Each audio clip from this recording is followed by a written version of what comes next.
2.8ની તીવ્રતાના ભૂકંપના આંચકાથી ધ્રુજી વલસાડની ધરા આજે સવારે 8:07 અનુભવાયો આંચકો। ભૂકંપનું કેન્દ્રબિંદુ વલસાડથી 43 કિલોમીટર દૂર।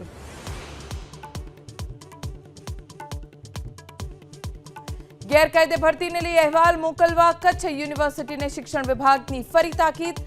3 દિવસમાં ન મોકલ્યા બાદ હવે આજે સાંજ સુધીમાં અહેવાલ મોકલવા આદેશ।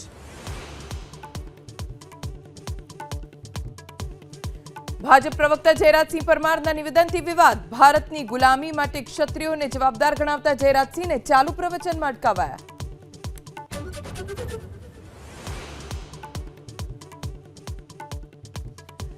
દિલ્હી એનસીઆરમાં મોડી રાતથી વહેલી સવાર સુધી મુશળધાર વરસાદ। કેટલાક વિસ્તારમાં રસ્તા પર ભરાયા પાણી। આજે પણ ભારે વરસાદની આગાહી।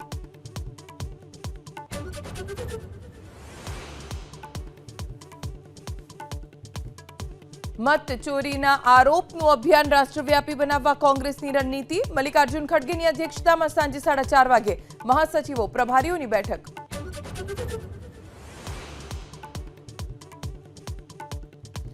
અમેરિકાએ બલુચ લિબરેશન આર્મીને જાહેર કર્યું આતંકવાદી સંગઠન। પાકિસ્તાનના આર્મી ચીફ મુનીરના અમેરિકા પ્રવાસ બાદ કરી જાહેરાત।